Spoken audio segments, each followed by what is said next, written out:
Everyone keeps asking me the same question right now. Is the Halifax housing market crashing? And honestly, I get it.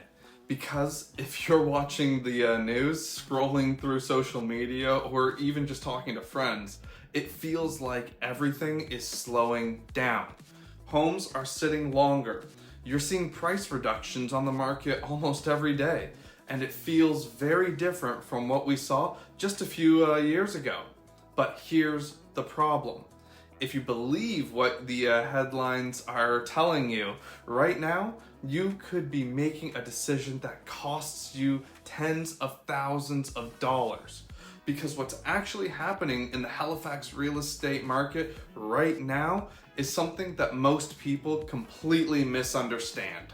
In this video, I'm gonna break it down for you in a way that actually makes sense. Whether you're thinking about buying, selling, or you're just trying to figure out what the right move is for you, I'm here to help. Hi, I'm Logan Tomczyk, your real-life realtor here in Halifax, Nova Scotia and HRM.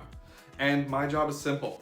It's to help you make smarter decisions in this market without getting misled by all the noise going on right now. So today, we're gonna talk about what's really happening with Halifax housing prices right now.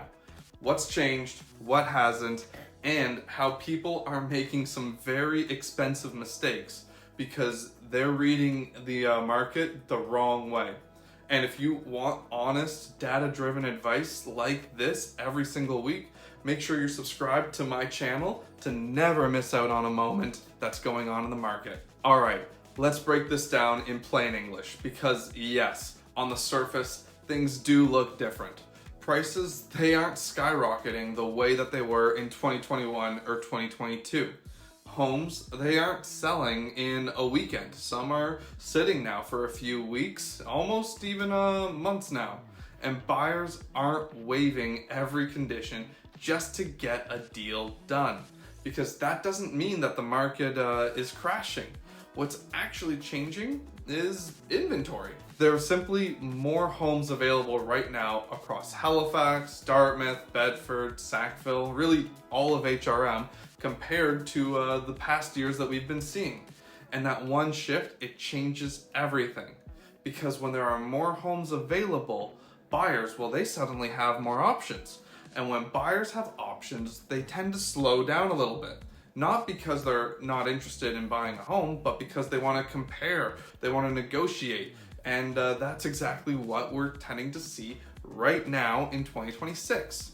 We've moved out of the extreme seller's market and into what we call a balanced market. Now, a balanced market, it doesn't mean that nothing is happening and that things are moving at a snail's pace. No, not by any means. It just means that things are happening differently. Homes are still selling, buyers are still buying, sellers, they're still moving. But instead of everything happening fast and in a blink of an eye, things are happening with smarter plans in mind.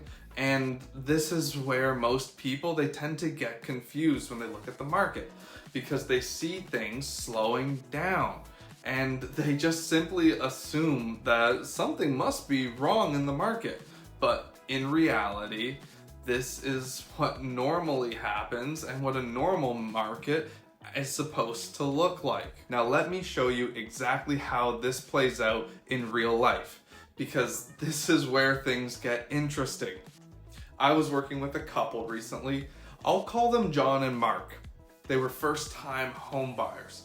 They had been saving for their down payment and for their closing costs, don't forget the closing costs, for years. They were doing everything right, and they were finally ready to buy and get into home ownership. But every single day, they're seeing headlines about the market shifting. Prices, they're adjusting. Talk about uncertainty and shifts in the market, and even though they were ready, they started to second guess almost everything. They were thinking, what if we buy now and prices, they drop after? What if we overpay for our home? What if we make the wrong decision? And that fear started to control how they approached every step of the home buying process. Until finally, we find a right home. It was beautiful, it was detached, it was located in a great location in Dartmouth, and it was perfect for what they needed. And it was priced right in that sweet spot for first-time home buyers. It wasn't out of their budget, but more importantly, it wasn't out of their comfort zone financially. But instead of seeing this home as an opportunity, they started to view it as a risk, because in their minds, if the market is cooling, we should be able to get a great deal. So they went in with a really low ball offer that didn't make too much sense for the seller to accept. It was much lower than what the home was actually worth in the current market, and it was much lower than my own assessment. And guess what happened? The seller, they hardly countered. The listing agent told us that their seller was insulted by our offer, but they didn't want the conversation to end in case we were able to come up in price. So they basically countered fairly close to their original asking price. And just like that, because of all of our what ifs, we walked away and we lost the home completely. After another week of looking, we noticed that the home that we sent our offer to, they sold about $20,000 more than what they had countered us. And this is the moment where things really clicked for my clients, because the issues, it wasn't the market, the issue was how they were interpreting the market. They were talking about broad headlines that were happening in Ontario or Alberta or BC in different provinces, and they were applying those specific situations to our situation. And those are not the same thing. Markets in different areas of Nova Scotia are different, so why would we think that different provinces would be different? So instead, we took a step back and we stopped playing the guessing game. We looked at the actual data that was specific to our area and the specific price range for our comfort zone, and what we found was really important. So even though inventory overall was up, homes in our price range were still selling, and were still some of the active price ranges happening in the market. So there were still strong showings, there were still solid demand, and homes that were priced correctly, they were still selling fast. So we simply adjusted our strategy. We went back to the market with a strong, fair offer, not aggressive, not desperate by any means, and we just went with what aligned with the reality of the market and aligned with our strategy and our comfort level. And this time, for our second time submitting an offer, the seller, they accepted. My clients, they got the home that they wanted. But here's the part that most people, they simply don't expect. It was during our inspection, we actually found an issue and something that needed to be addressed. And because we weren't in a crazy multiple offer situation, thanks to our new strategy, we had a bit of leverage. Even though we had reduced the price in our original offer, we were still able to negotiate further based on our findings in our home inspection. So not only did my clients secure the home that they wanted, I made sure that we were protected with our offer. And even though they spent about $500, $600 on an inspection, it actually ended up saving them thousands of dollars in the process. And that right there is the opportunity in today's market, because this market isn't about speed anymore. It's about strategy. For buyers, you have the ability to take your time. You have time to ask questions.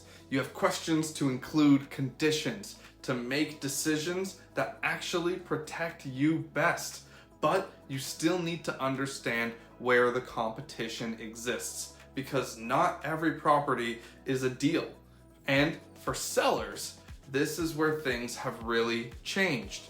You can't just list your home on the MLS and expect multiple offers every single weekend and for your home to be gone in less than a day. That's fantastic when it happens, but the real kicker here is that pricing matters now more than ever. Presentation matters more than ever. strategy matters more than ever.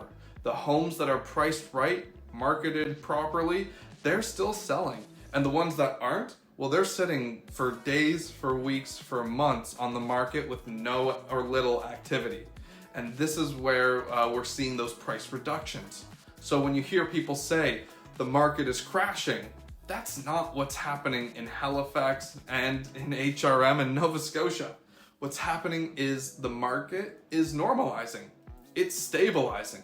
And honestly, this is where some of the best decisions really get made when people are thinking about their next move, because you're no longer focused or forced to act under pressure or stress. You can act with a little bit more clarity, and that can make all the difference. So if you're sitting there right now trying to figure out whether you should buy or sell or wait or do nothing, the most important thing that you can do right now is stop relying on general headlines and start looking at your specific situation when it comes to your next move. Because real estate is not a one-size-fits-all situation. What's happening in one neighborhood and in one set of price ranges and in one type of home, well, that can be completely different just simply a few blocks over. So if you want help understanding what this market looks like for your specific situation, I've put a link in the description of this video below where you can book a free call with me and have access to my Google Calendar. There's no pressure, it's just a conversation about your specific situation and the smartest way for you to move forward. And if you want to avoid the big mistakes that buyers are making in today's market, you should subscribe to my channel. I break down the ins and outs of all things real estate in Halifax, Nova Scotia and HRM. And once again, I'm Logan Tomczyk, your real life realtor, and I'll see you in the next video.